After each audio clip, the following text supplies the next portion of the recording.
Teacher Cillah on TikTok pia wanakujua kama nani? Kama Teacher Cillah.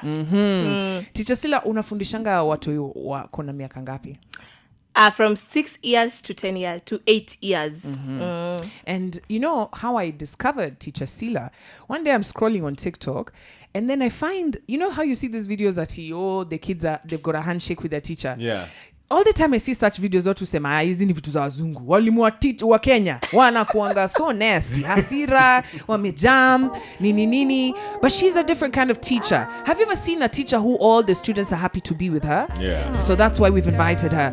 And like we told you, she's a teacher that, you know, is shaping minds. You know, I think a lot of us growing up, we had teachers who either were frustrated. Yeah. It wasn't a calling, right? And they had the knowledge. Yeah. Getting the knowledge is one thing, but how to impart it in someone is another thing. True. So tell us, how did you get started? Did you always want to be a teacher? Yes, I wanted to be a teacher, but although I wanted to become a high school teacher, but then again, I normally say grades did that thing. Like any other maybe Kenyan or a youth can say. But then again, I found myself doing primary school. Then I went to primary school, did P1, which I'm supposed to teach primary school. So after nikafunza huko kidogo nikaambiwa niende nikafunze lower juu kuko na teacher. So when I landed there, I was like, huku ndio kila kitu iko, and that's it. And nataka kukaa tu hapo. I just love it. Yeah. So then I can do anything else apart from teaching. So yani umesema students wa high school ni headache. Ni kichwa ngumu. Well, sijajaribu. But venye mi waona, I'd rather deal with this one. Unajua huyu dogo atakukasirikia, but then again, by the end of the day, are your friends again. Aww. And they're there telling you, Tia, you're pretty. Yeah. Hata sasa zenye una feel, hapana. They'll tell you, atakwambia leo hauko smart. Hawafichi. Na waku baby. They are so nice, they're so sweet. You know, there's somebody who's listening right now and saying, you guys, how good is this teacher? Listen to this. In as much if you are crying, if you feel like crying when you're sad, you cry. Are we together?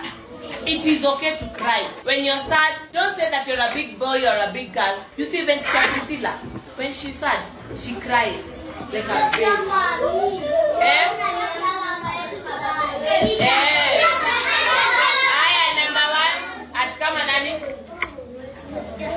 Even mommy and daddy cries. Yes.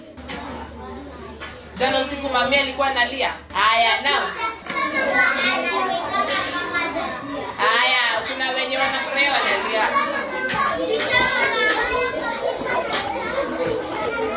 Wewe uenda home kaa unasikia masauti za watu hii kwa kichwa in the middle of the night. Because they are always talking.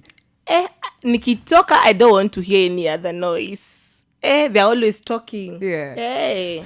When you said that your aspiration was to be a high school teacher, and then the calling, the need, you ended up fitting in this position. What is usually the most beautiful thing about the job that you do?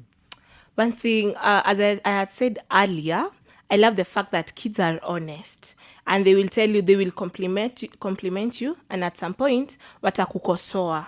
You see, that is one thing. And then another thing, you see the way like we adults, we hold grudges. You'll never find a child holding grudges. And then you'll find this child, like one thing I normally say is that I'm happy the fact that whatever I'll impact in this child, they'll never forget. And this is the foundational years. So when in back of my mind, I'm like, you know, whatever I'm telling you, you'll never forget that. Si kama, ukifika, there are those moments you normally forget, ukikuwa mkubwa zinakuja, but there are those foundational stages, zenye hutasahau. And the singing part in class, and you have to be yourself.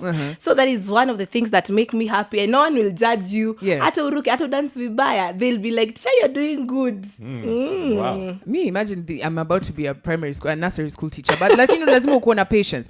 And when we come back, a lot of parents have their kids at home over the holiday. Yes. Right? We want to know how wewe ile kazi unafanya na watu hii. Wazazi wanakumit halfway ama